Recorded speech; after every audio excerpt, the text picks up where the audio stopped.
Hi, how are you, Mr. and Mrs. Gonzalez? My name's Jeremiah. I'm a nurse here at the hospital. I'm here to talk to you about your son Juan. So he was recently diagnosed with type 1 diabetes. I also was told that English is your guys' second language, that you speak Spanish as your primary language. So I brought a couple people in the room with me that y'all requested. I brought the hospital approved interpreter. So if there's anything that you guys do not understand or need me to repeat or need to be interpreted, he's going to be here to help us. And I also brought the hospital clergy that you wanted to speak with when we were done. So basically why I'm here is I'm here to kind of help explain what diabetes is, what we're going to do for it, and help you through some of the stuff that's going to be needed to be done before and after you leave the hospital. So first off, I want to kind of explain to you what type 1 diabetes is. So type 1 diabetes is what's going on is you brought him here because his sugars were so high. And when you came to the hospital, his sugars were super high and they thought he might have diabetes, and that's ended up what the diagnosis was. So type 1 diabetes, I'm going to break it down for you and kind of help you explain what the pathophysiology behind it is. So his pancreas is not appropriately making insulin. So when somebody's blood sugar is high with type 1 diabetes, what happens is normally people, when we eat food, we eat different things. We get protein, carbs, sugar, stuff like that. Well, when this food is consumed by us, it goes into our body. Once everything breaks down, the glucose is transferred into the blood. The blood goes through our body, carrying the glucose. On a normal person, insulin, which is made by the pancreas, is basically like a key. So this insulin opens up channels and allows the sugar to leave our blood, go into the body cells, and be used as energy. And this is how we get up. This is the things we do. So like with your son, this is how he's going to be able to play sports, get up. This is where the energy comes from. So on a person like your son, where his pancreas isn't working appropriately, in type 1 diabetes, the beta cells in our pancreas are being attacked.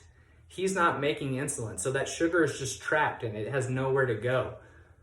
And you're kind of asking, like, what caused this?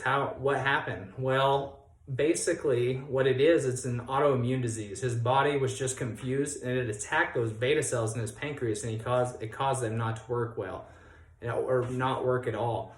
And the thing is, unfortunately, there's no cure for type 1 diabetes. Well, now that this has happened, there's nothing that we're going to be able to do to reverse and make his pancreas start working.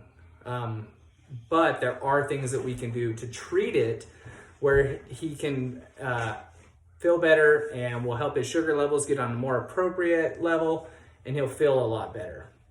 So the first thing we're going to do, and we've already started him on it, and I'm here to kind of explain to you guys what it is and how it works, is we're going to be giving him insulin injections. So since his pancreas is not able to make insulin, we're going to give him injections, and that will allow the sugar to move from the blood to the body cells and be appropriately used.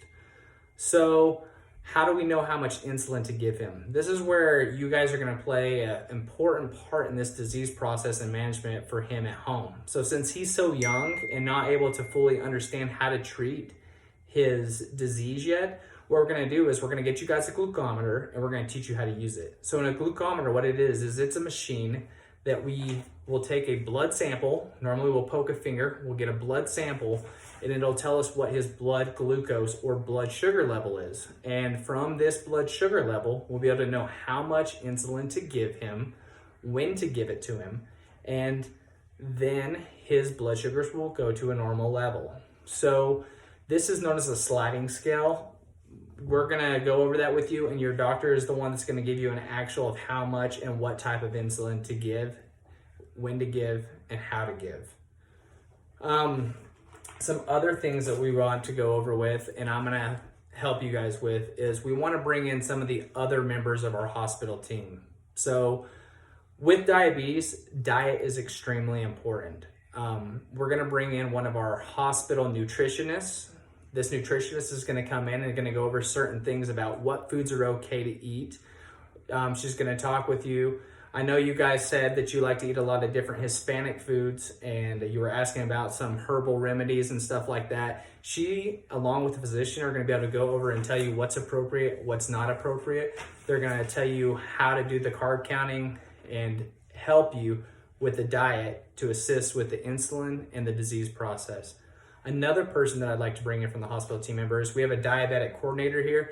This diabetic coordinator will also better be able to explain anything that you guys may not understand or want to hear repeated. And she's going to let you guys find some other people in your community if you're willing to. They have support groups and other people that deal with this on a daily basis that will help you guys get acquainted to this big change that's happening. Right now, that's all I have. I'm going to let some of the other people talk to you. Is there anything else that I can help you guys with or anything you'd like me to repeat? Okay, well, thank you. I appreciate your time.